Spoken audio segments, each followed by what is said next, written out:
Uh, Good morning, everyone. Thank you very much for coming along to, the fourth day Mhm. of the ILC training. Can everyone see my screen? Yep. Yep. Yeah. Okay. So today's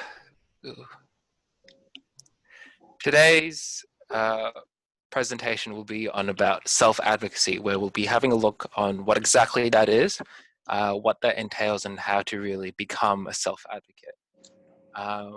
And before we begin, I'd like to acknowledge the traditional owners of the land on which we meet today, and I'd like to pay our respects to our elders past, present, and emerging.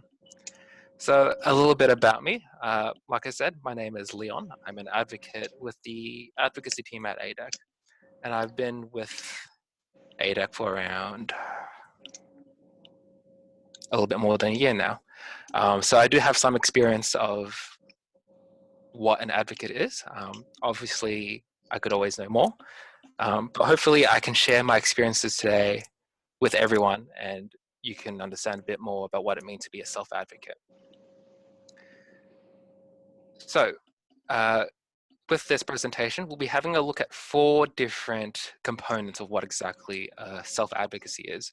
The first area would be understanding what exactly self-advocacy is, as well as looking at our own needs, weaknesses, and strengths. The second portion will be having an understanding of what our rights are. And when I talk about rights, I talk about our human rights and what kind of legislation is important. And we'll have a discussion, hopefully, about what our responsibilities are on common issues. Thirdly, we'll have a look at our attitude to becoming a self-advocate, what that means and what it means to be assertive. And finally, we'll be having a look at the actual skills and methods of self-advocacy, how we communicate with other people, how we can construct a plan, and finally putting what we've learned into practice. And if people do have any questions at any time, please feel free to speak up or type it in the comments. So, what is advocacy? Well, when we think about or talk about advocacy, there could be a lot of different interpretations of what that means. For some people, it could really just simply be about helping other people with their issues. Is that something people kind of agree on? Yep. Yeah. Yeah. Okay. So then, if that's the case, what do people think self-advocacy is? Giving someone the tools to facilitate change for themselves. Yeah, that's a good way of thinking about it. Independency rather than dependency, I think. Sorry, could you say that again? Independent, be more independent, so have more supporting structures around being more independent rather than dependent on services or other people to, to live your own life the way you choose. Yeah, that's a really good way of thinking about self-advocacy. Thank you.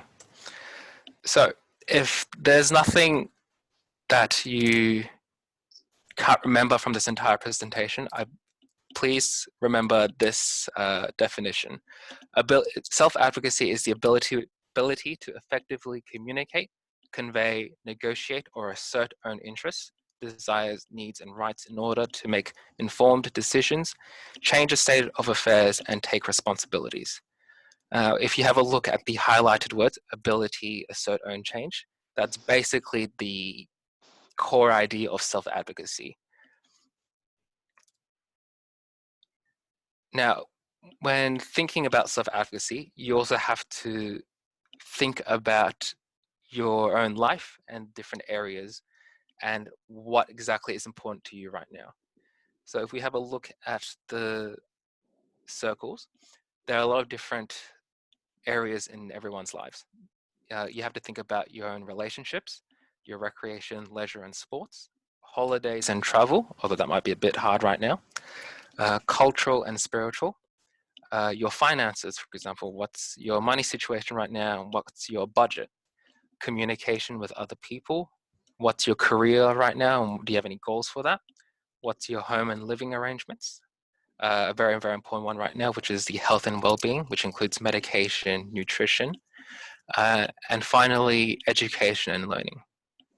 So in looking at each of these different areas of your life, it's also important to think about how happy you are.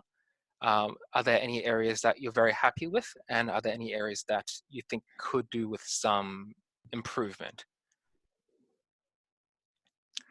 So as we wrap up the first part, which is about introducing everyone to self-advocacy, we now need to have a look at our knowledge. So really arming ourselves with what our rights are, being aware about what our needs, weaknesses, and strengths are, and understanding the system, processes, and procedures, especially in regard to the various different services and benefits. There is quite a lot of content to cover, so if people do have any questions, please feel free to speak up at any time. So when we're talking about self-awareness, we do have to go back to the different areas of our lives. We do need to think about our needs, for example. What are our essential needs? There's some things that you can't live without. A lot of common ones would be right now, would be food, safety, housing, things like that. But everyone's needs are different. So have a think about what exactly are needs that might be unique to yourself. Is that in relation to Maslow's hierarchy of needs? Sorry, could you say that again? Is that in relation to Maslow's hierarchy of needs? So Maslow talks about the physical stuff that you need, like warmth, shelter, health, nutrition, sleep. Everyone needs those fundamentals. But then you got other levels where you got emotional stuff that you need. Yeah, exactly. You would definitely want to have a look at Maslow's hierarchy of needs if you knew what that was. But yeah, the hierarchy is it gives the very basic rundown of what needs are. Okay. But like I said, some people might have different needs that other people might not have. For example, caring for other people and caring for animals and pets, things like that. It's very much, it can be a very case-by-case example.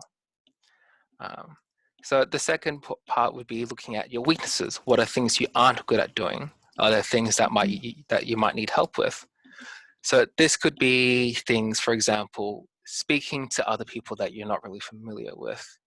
I myself can be quite a shy person. So every now and then it might be difficult for me to speak to other people that I don't really know. But that's okay. It's about this portion is really just about identifying what your weaknesses are and knowing areas that you might need help with. And finally, the third area of self-awareness would be to have a look at what your strengths are. For example, what are some things that you might be proud of? Are there things you feel comfortable doing? Are there things that people are comfortable sharing?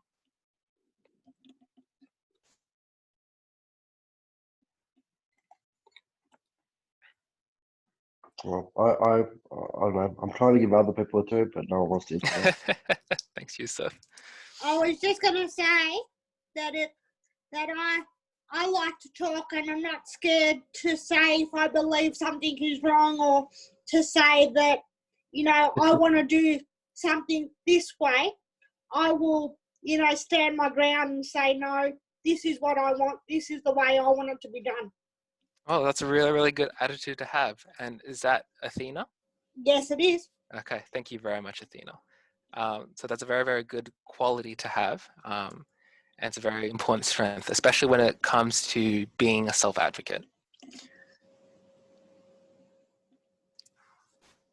I think my computer's frozen a little bit. Did you want me to answer mine, or did you want me just to move on? If you're comfortable sharing it, Yusuf, you're more than welcome to. See, my problem is I think my strength lies in my weakness as well. So it's a bit of a double-edged sword for me. Okay. I'm a really good, I'd say I'm a really good talker. And sometimes they can get me into trouble too. I think I'm a bit like that, so I wouldn't worry about it. Well, it's a bit of a it's fine tuning. You got to know when to talk appropriately and what to say and think about things, and then you got to know when to advocate appropriately as well. So it's a bit of you got to learn. It's a skill. It's not just a string. Not as That's simple as just talking. that's exactly right. And hopefully you do gain some skills on understanding when and where to speak, and using that to better able to work on your own strengths while improving your weaknesses, if that makes sense. Yep. Anyone else comfortable to share, or should we just move on? Yeah? Okay. Thanks, Athena and Yusuf.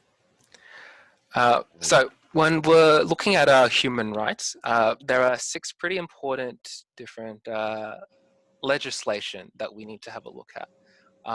One of the most important ones would be the Universal Declaration of Human Rights, which was, I suppose, signed in 1948. By Roosevelt. Sorry? Was it by what's his name again? Was not Roosevelt. Forgot his name. The U.S. president at the time. What his name? So Anyway, sorry. it's okay. So not quite the US president, but it was signed by the United Nations. And we will be having a look at some of the charters or the different, I suppose, wording that's described in the Universal Declaration. The second piece of legislation that we should know about would be the Disability Act of 2006. And this is a Victoria-specific legislation that aims to protect people with disability. And another 2006 one would be the Convention on the Rights of Persons with Disabilities. It sounds very, very similar to the Disability Act. The only difference is that this was done by the United Nations. Can I just say something on that? Is that the 2-part document where Australia signed? Yeah, Australia signed the treaty, but there's no one. They didn't sign the other one, which is upholding the treaty, like someone to monitor and make sure that we're adhering to those treaties. Australia, apparently, there's a two document treaty that we didn't sign. We've only signed the first one, but we didn't sign the second one. Oh, I think there are 2 documents, but I'm not entirely sure about whether or not we signed the second one or not. Well, there you go. No one adheres to it. I mean, there's still people with disabilities being abused in day services and stuff like that. So yeah, of course, no one oversees that protocol. Is what I'm trying to say. Just because you sign it doesn't mean that it is enacted into legislation. That's where it is important. Okay. There you go. That's a very, very important distinction to make.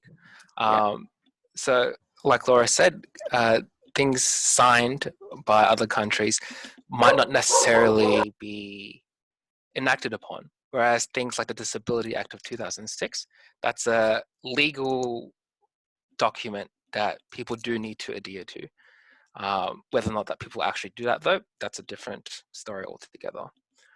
Now, as we go down the list, we have the Equal Opportunities Act of 2010, and that's to give not only people with disability, but people in general the proper access and opportunities to, I suppose, move within the workplace. And we also have the National Disability Insurance Scheme Act of 2013, which is to protect people with disability who are participants of the NDIS. And it's also to ensure that service providers are bound by the legislation and are being properly governed, if that makes sense. And finally, yes, Yusuf? I just wanted to say that that Equal Opportunity Act isn't still happening for a lot of people with disabilities still today. So it holds no weight to my eyes because I think there's a lot of things that people with disabilities miss out and have an opportunity on, or a fair opportunity on. Yeah. E.g. housing, education, jobs, lifestyle, whatever. Yeah, you're definitely right. People with disability are still missing out. It's definitely not a perfect system that we have right now. And hopefully the government will try and make some amendments in the future. But right now, all we can do at the moment is act to protect not only ourselves, but the people around us. That's really what we can do at our current stage. And finally, we have the we have the Mental Health Rights Act of 2014, which is really to protect people with psychosocial disability or people who have mental health concerns or disability. There is quite a bit of a gap between 2014 and 2006, but there's no time like the present, I suppose.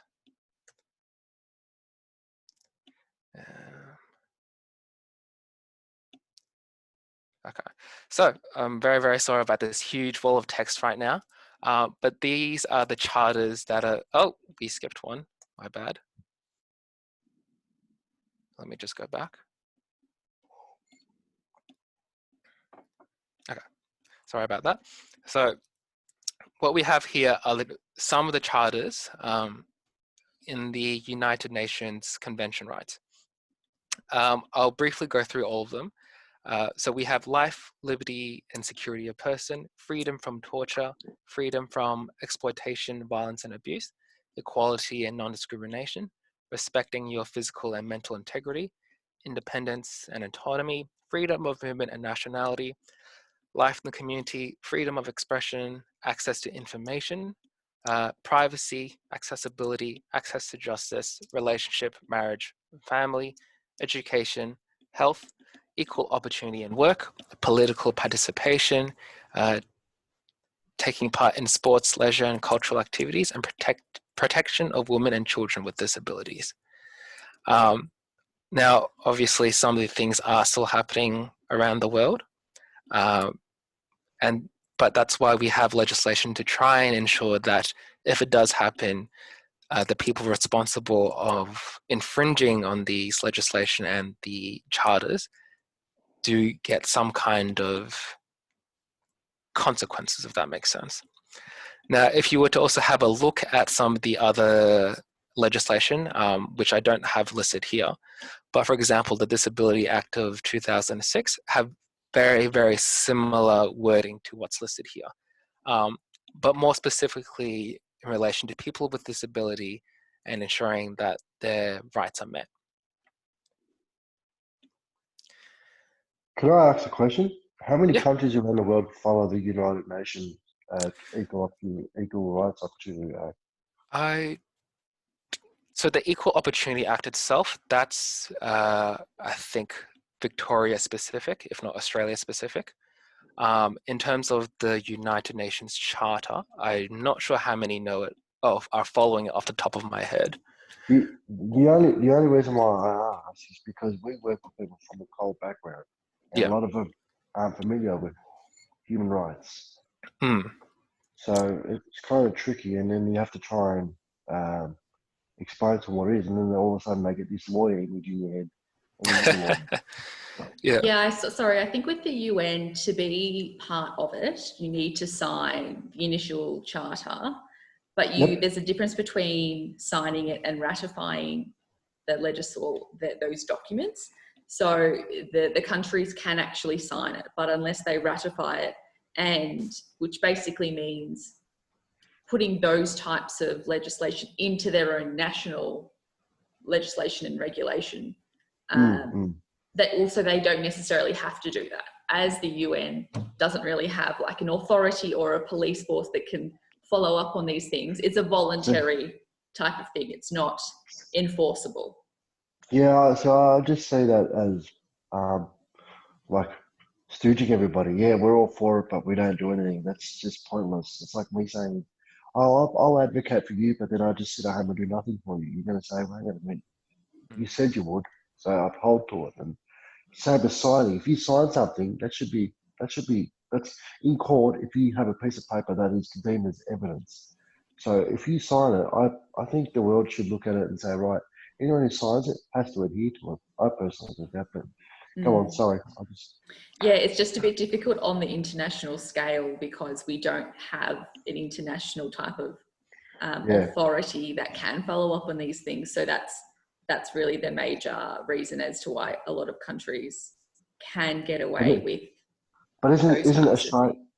isn't Australia one of those countries? I'm pretty sure we have ratified it. Have we? I think so. Well, I don't know. we do Which have is why the we have, that's why those other pieces of legislation that Leon mentioned, that's to adhere to the original UN But charters. what I'm saying is those things are still happening to some people, and it's not being ratified. It's just dumped in there, and then I mean, people's rights are still being violated. I mean, people with disabilities. I go to this all the time, and I have the same arguments with people. People with disabilities don't get the opportunity, don't have the same rights, and therefore it impacts on them massively. And there's no one that oversees it and makes sure that it's not happening. You know? It's quite a sad thing, because at the moment it's more societal. Yeah. It's biases and discrimination more so than in a legal sense, because we do have those pieces of legislation that Leon mentioned, which is to give people with disability and other vulnerable communities those rights. But it's more in a societal sense that people still have those assumptions and biases and make judgments because of them. So really that's what we have to try to change. Eradicate, yeah. Oh, fair enough. No. Thank you very much for your input in the discussion. I think it's important to note that while it has taken us quite a long time to get to where we are now, which still isn't fantastic, really we can only move forward from here in supporting people with disability, and as well as societal perspective on people with disability. So the next part about arming ourselves with knowledge would be having a look at the various systems that Australia especially has in supporting people with disability. One of the major ones I'm sure most people have encountered within their lives would be Centrelink. And one of the major, I suppose, benefits from Centrelink would be the disability support pension. And for those who don't know, it's a fortnightly, I suppose, payment from the government because of people who have quite a severe disability.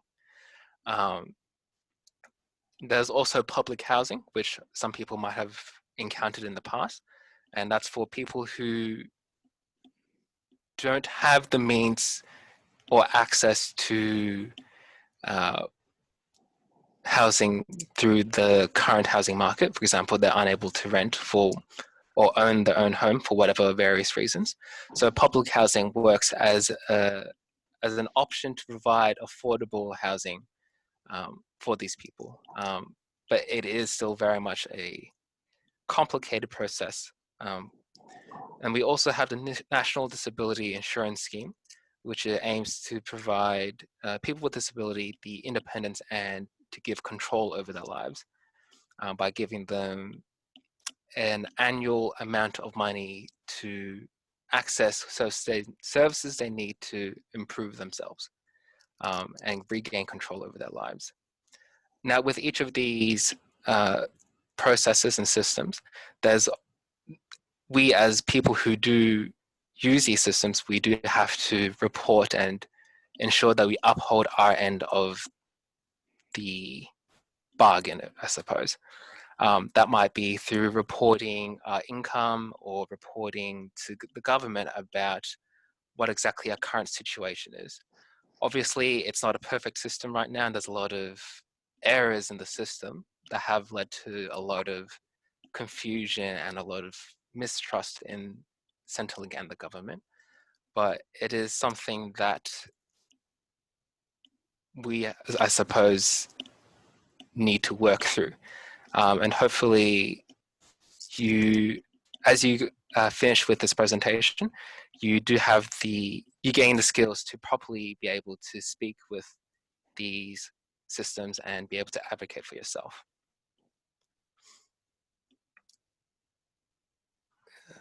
So the next portion of this presentation will be having a look at our attitudes. So for example, what kind of attitudes do you need to be a self-advocate, and what exactly does it mean to be assertive? And now when we're talking about the attitudes of self-advocacy, there are 6 important powers that we're specifically thinking about. And these 6 powers are talking about, I suppose, 6 different attitudes that we might have. So the first one would be self-expression, which would be how we express our feelings and opinions. Self-determination, which is about taking control of our lives and making our own choices. Self-confidence, which is about taking responsibility for our actions and standing behind them. Self-reliance, which is about doing things independently for ourselves whenever possible. Self-development, which is about making our own goals and working towards them. And self-esteem, which is about believing in our actions and that we can make it a difference. Now, I just want to quickly talk about self-reliance. Even though it is about doing things independently, it's also important to note that there might be times where you aren't able to do things for yourself. And it's more than okay to ask for other people for help, especially if it's something that you might not be comfortable or confident enough to do. Would people agree with these 6 powers, or would they add anything else to this?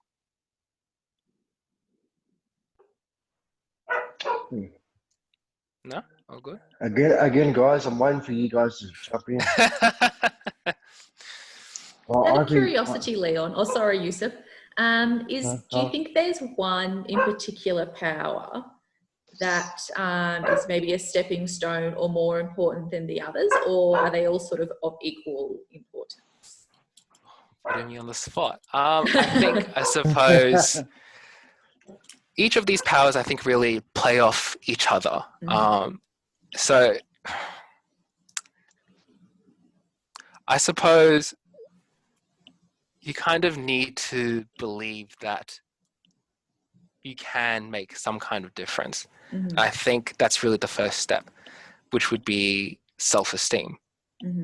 So I think really without that self-esteem and really being comfortable enough to make some kind of change, you won't really be able to become a self-advocate. So I suppose. Sorry, Yusuf, go ahead. When you say self-esteem, do you mean like passion and drive? Because I think passion and drive, you either got it or you don't. And if you don't have it, it doesn't matter how good your skills are. You probably won't be the best advocate for someone because you need to have that passion. Yeah. So it can't be taught. Self-esteem is it's quite similar to passion and drive, but here when we're talking about self-esteem, I think it's really believing in yourself. Yeah. So yeah, you would definitely need passion and drive if you want to be a self-advocate. I think if you want to advocate for other people, especially, and you want them to not only advocate for them, but you also want to teach them stuff. You're gonna have the enthusiasm and because it shows that you believe in what you do, and because if you don't believe in what you do, then how are they supposed to believe in what you do? So of course, that's a very good. It's a very good perspective, and I think it's something that all of the advocates, myself included, do need, I suppose, to be reminded of. And it's important to have that passion and drive for everyone.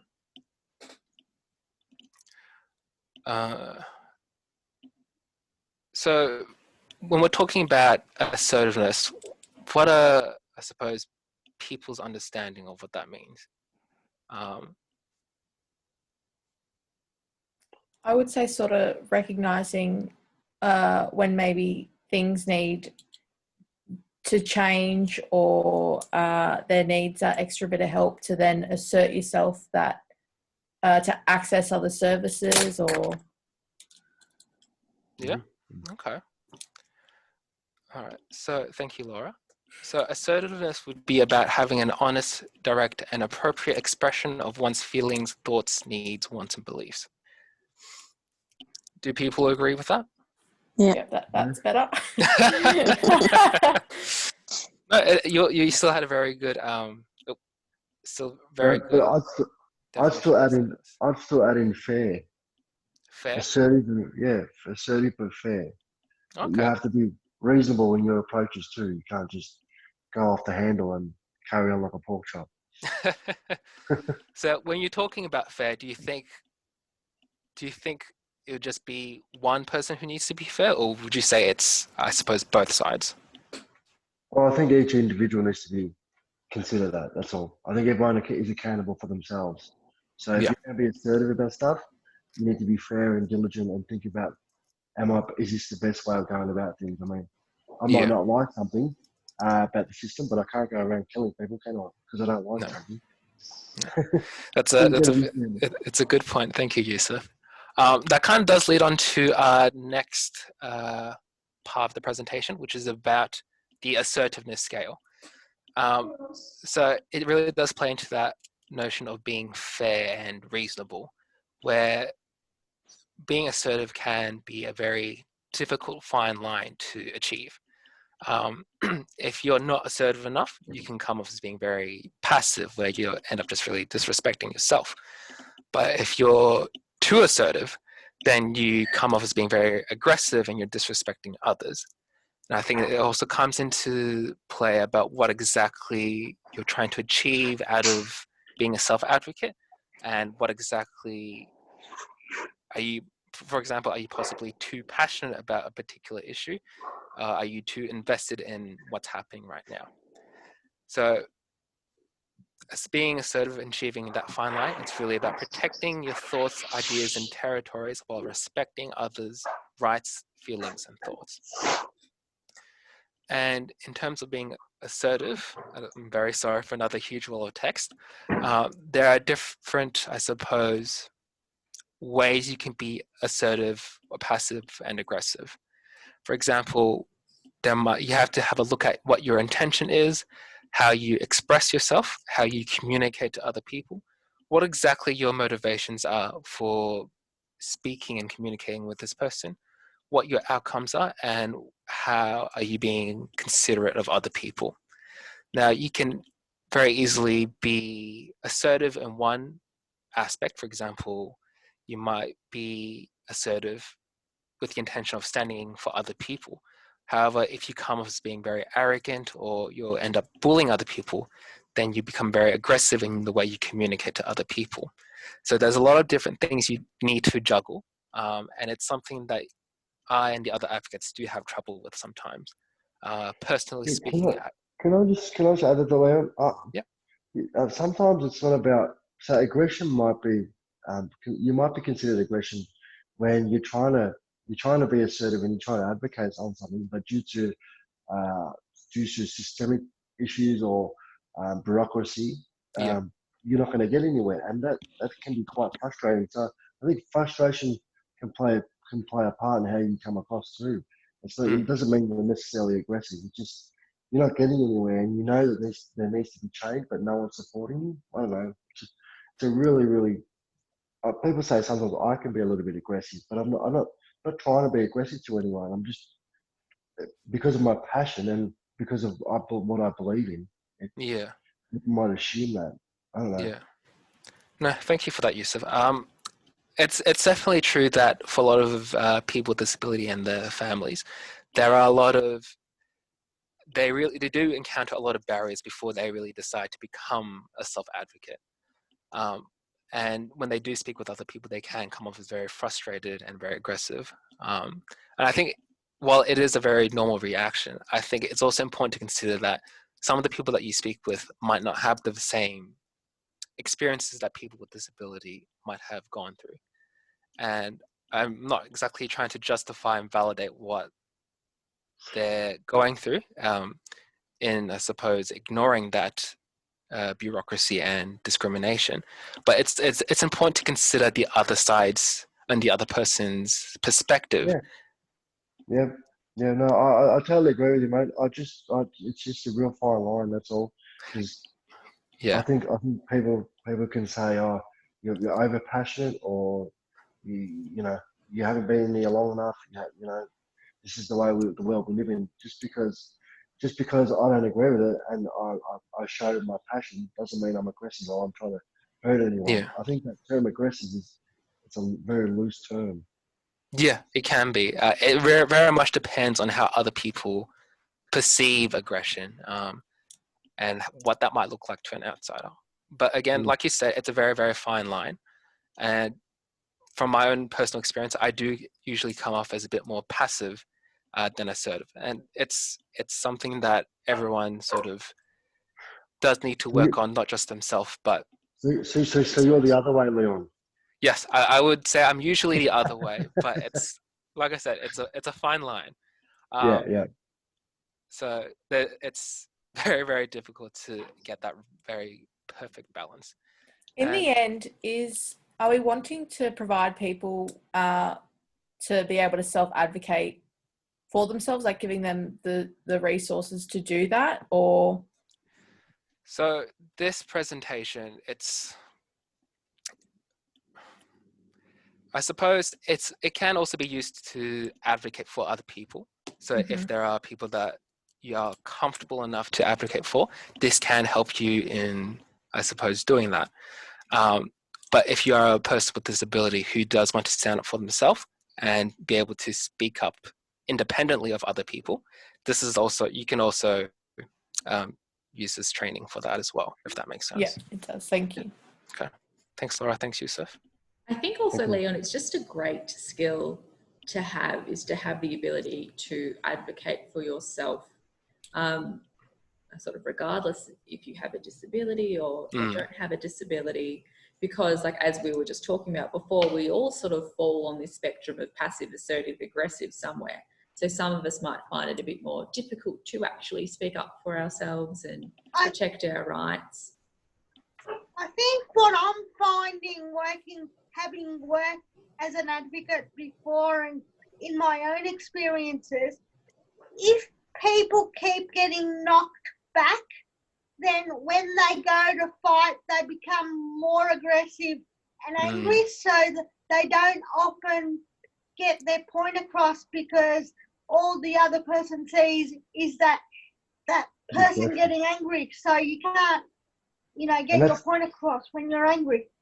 That's exactly my point, what I was trying to make before. Thanks for clarifying that. It's just that sometimes it's, you've gone through experiences as an advocate and you can't get anywhere due to a bureaucracy or due to systemic issues, but you want it to change. You know it's the right thing to do. And it doesn't mean you're wrong or you're a bad person, you're aggressive. It just means that you've got to find other ways and be diligent in the process of how you do things. And sometimes when you don't get anywhere for a long time, you can come across as quite irritated and aggressive. Yeah, that's exactly right. Thank you, Yusuf. Thank you, Athena. It's very much about, I suppose, understanding what your boundaries are as well. Obviously, if you're a self-advocate, it's a little bit different. But if you were advocating for other people, it's really about understanding at what point do you need to sort of reconsider your current approach and think about achieving things a different way. And that might not be an easy decision to make. I've had to do that with some of my clients, but it is an unfortunate reality. But it's really about being creative with our approaches and thinking outside of the box sometimes with the way we approach things. Cool bananas. The other thing I just want to say too, working as an advocate, you've got to be passionate about the topic. Otherwise, I don't think it works. That's definitely true. And in saying that, we also need to think about how everyone's circumstances are different. For example, I think if, as advocates, we might come across very, very similar situations with multiple clients, and it can be quite difficult to uphold that same passion and drive. But I think if we think about within the context of self-advocacy, it's important to always keep that same passion and drive moving forward, while at the same time being aware of how we might look to other people and how we might present our case and our arguments. Okay. So We're moving on to the final stage of our presentation. We'll try and power through this as quickly as we can. But thank you again to everyone so far who's been listening and who's been contributing to the discussion. So when we're talking about skills, we're talking about effective communication, networking, and making connections, making decisions, negotiating with other people, and managing our own expectations. And also a good teacher about how to teach others to advocate for themselves if they're able to. Yeah, of course. You've got to be a good teacher. I think in teaching other people, we first need to understand Absolutely. Advocacy ourselves, and I suppose it's really master it, if that makes sense. Absolutely. You got to be the Yoda. That's true. So when we're talking about effective communication, we're talking about the exchanging of information, ideas, or feelings. And it doesn't just have to be through spoken, face-to-face. It can also be through, for example, through letters, through the internet, forums, even through Zoom meetings like the one we're in now. And effective communication isn't just about sending our message out to other people. It's also about taking in the message for ourselves, understanding what exactly it says and responding to it appropriately. Can you just re-elaborate? Does that mean, understanding the other person instead of not just yourself? Is that what you're saying? So it is important to understand what exactly the other person's perspective is. For example, if you're hoping to write a letter to someone, how you write it might be, it really depends on who you're writing it to. For example, if you're writing to, let's say, an organization and you're not really happy with what the work they've done, you need to consider what exactly their position is and what the issue is. Whereas if you're, for example, writing a letter to your local member, your local council member, that would be a little bit different. You need to think about what issues that they're standing up for, and maybe possibly playing to those issues that they're very passionate for. It's important to think about and do some research about the people that you're hoping to communicate with, if that's possible.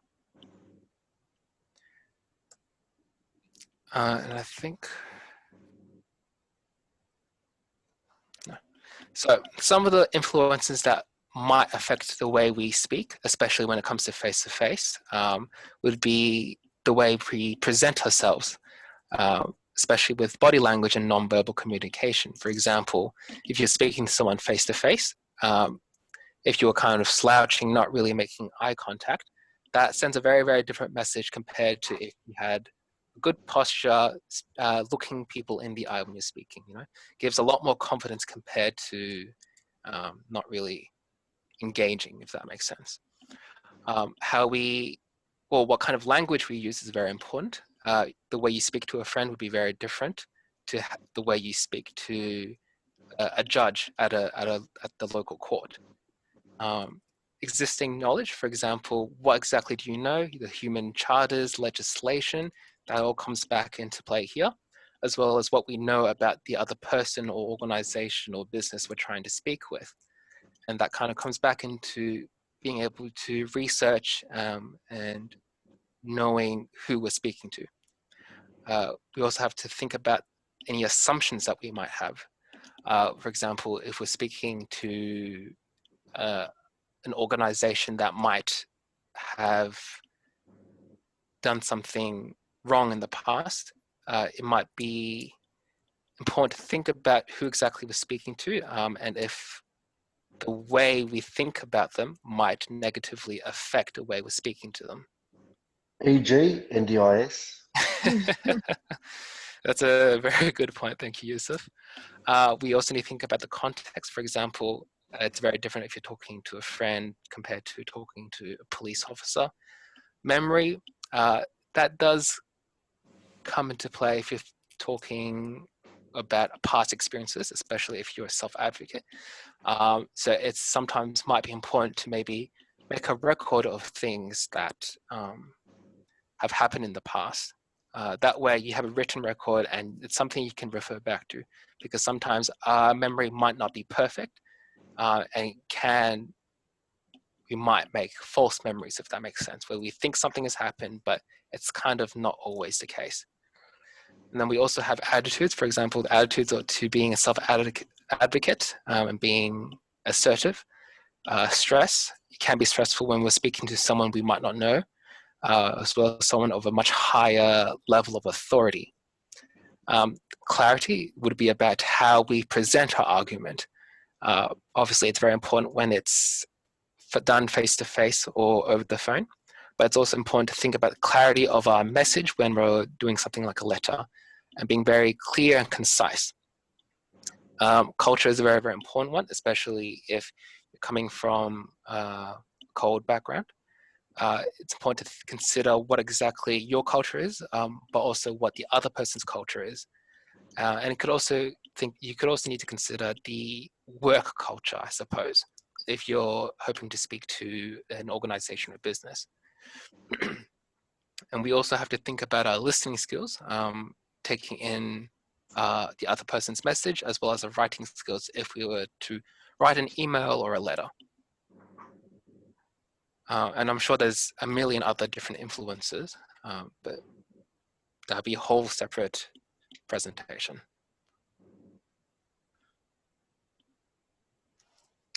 So networking. It's very, very important to make connections with people who can help you or are important to helping you achieve your goals. And I think that comes back into how I was saying how even though you might be a self-advocate, it's important to recognize that sometimes there are some things you can't do by yourself, and it's perfectly okay to ask for other people for help. And that could be your friends, your family, other organizations, advocates, me, for example. It's important to understand what position the other person is in and where they might stand on a particular issue. For example, someone might not be on the same side as you on a particular issue. It might not be worth asking for them for their help on whatever that issue is. And also, I think it's important to talk about how in this meeting, the other people that you're in this presentation with, there are also possible network contacts that you can hopefully make a network with and maybe ask for help, maybe let down the track. So how do we find the right person to talk to? Like we said before, it's about researching online through the internet, speaking to other people. Maybe they might know who would be a good person to speak with. Well, also, the problem with that is getting access to speaking to the right person.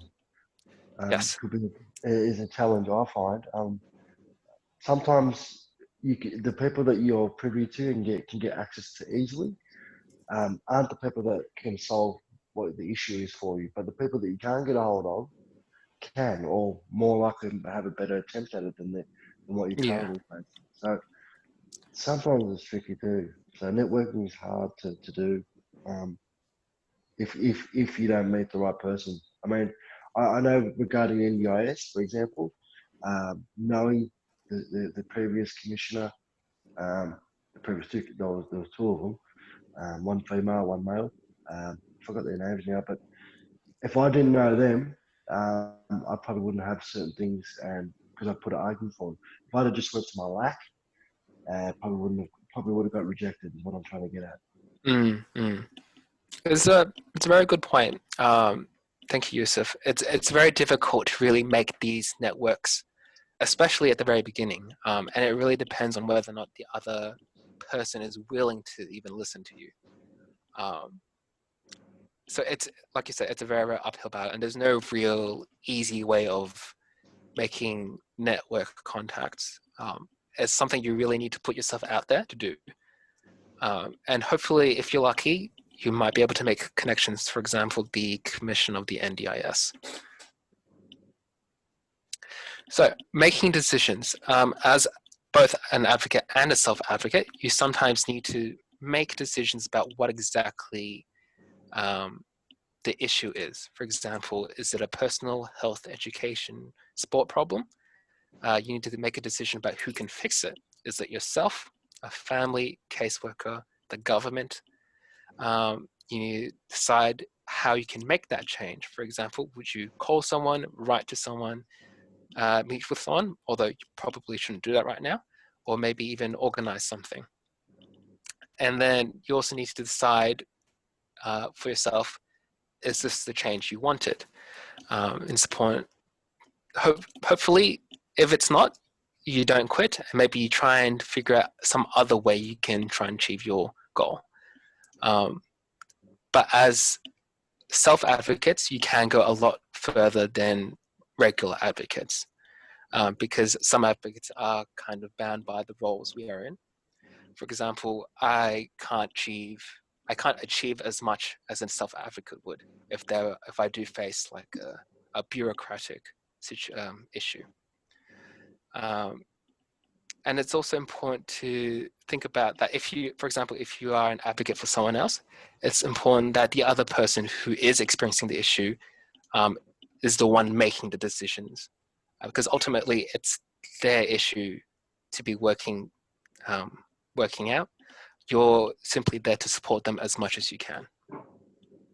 So ensuring that person is part of the process every step of the way. So saying no. This is something that most people would have problems with, myself included. So being able to say no is an important part of being a self-advocate. Saying no when you're being asked or told to do something that you can't do or are uncomfortable doing. And again, like I said before, it's about understanding your limits and what you are and aren't comfortable doing. And I can't really see what it says there. The word is being assertive and standing up for yourself. So when it comes to being a self-advocate, it's about understanding, I suppose, how other people are responding to you and knowing when to say no to that. Whereas if you are an advocate for someone else, it might be important to think about what your boundaries are and how far you can go to supporting someone else. And you might even need to... What about, sorry, Leon, what about their family? Like saying no to family, that's a huge one. Can you give me an example? Well, let's say I've got a friend of mine who wants to move out, and their parents are worried about it and they say no, but that person's really diligent. They want to move out and have independent living, and their parents are like, why? We don't love you enough, we don't give you enough, why are you moving out for? It's like, that's a very common thing, especially culturally. Yeah. And if you have a disability, because parents, their intentions are good and it comes from a good place, but their parents try to hold on to that person sometimes. I know I have a personal case where a friend of mine is experiencing that with their parents. They don't want them to leave the house. They want to stay in the house. However, when that person's in the house, it makes no difference. They feel isolated, so they want to move out. It makes no difference. They want to do what they want to do. But because of cultural barriers and how, I don't know what it is exactly, but they're concerned that they don't want them to leave. So sometimes you got to say, no, I'm going to do this. That situation specifically can be a little complex because there are a few things going on right there. There's also there's the disability aspect, there's the cultural aspect. And I suppose when it comes to saying no,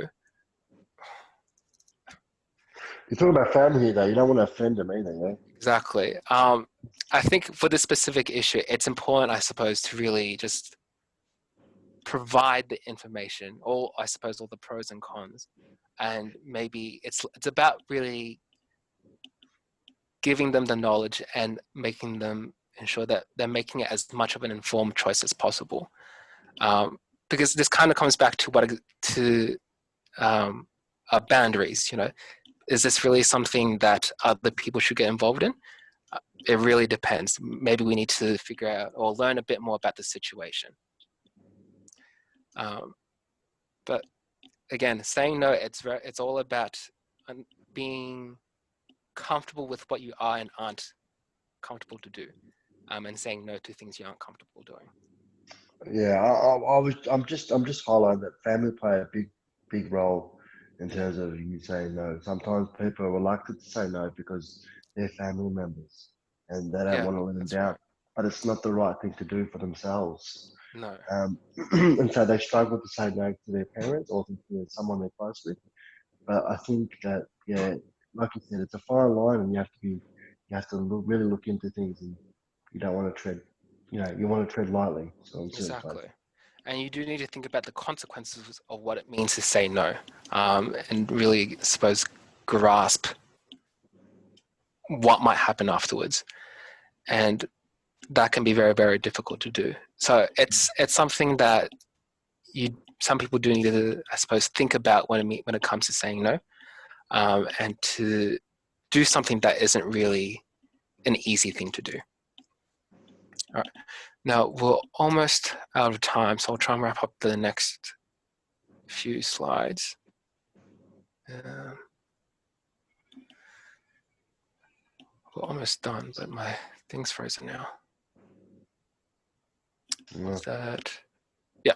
So, in working with and being an advocate and a self-advocate, it's important to try and follow these 6 steps. So if you don't remember anything else from this presentation, just remember this. So it comes back to making decisions again. So making a decision on what exactly the issue is, what rights are being involved, what the goals are, what do you know, what can you do, and who are the responsible people and agencies that might affect this particular issue.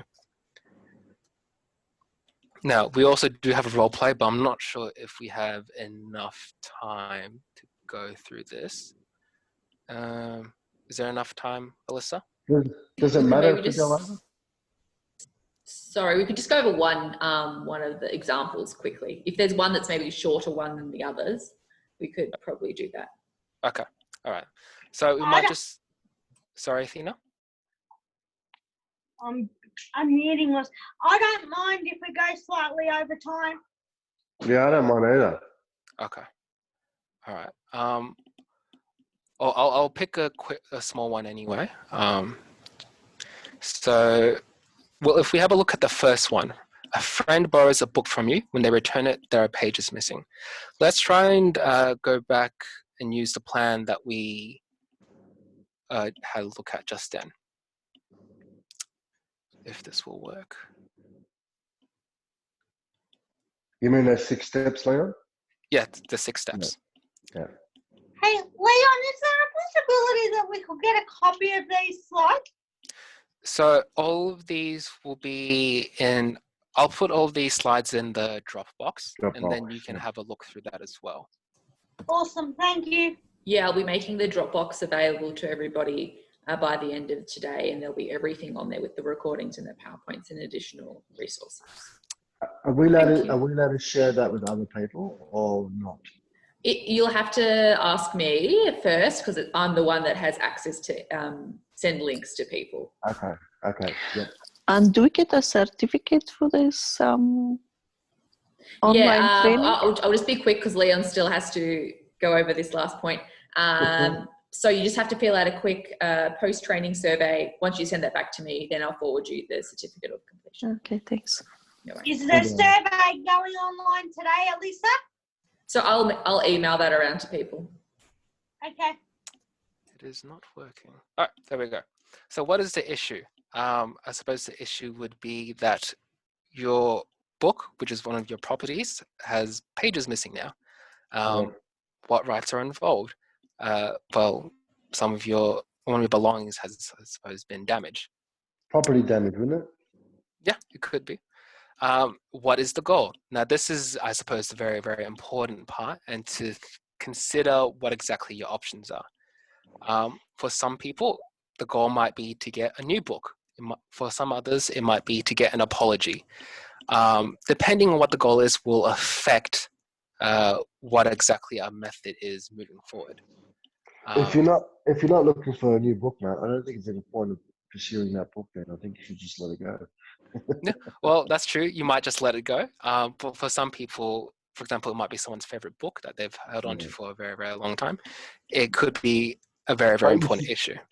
But that's what I'm saying. If you're not going to if you don't want that book reimbursed, obviously that person's done it for a reason. Yeah. But at this stage, we don't know what exactly has happened. So, for example, if you wanted to get an apology out of the person, you could just simply, what you could, so what you know is that the book is damaged and that before you lent it to your friend, the book was perfectly fine beforehand. So if you were hoping to get an apology, what you can do is to speak to your friend and get their side of the story, and maybe they'll apologize. If not, what other things can you do? For something like getting an apology, there might not really be anything else that you can do. Like I said, there might be some situations where there aren't really many other solutions, I suppose. But it really does come down to what are you hoping to achieve.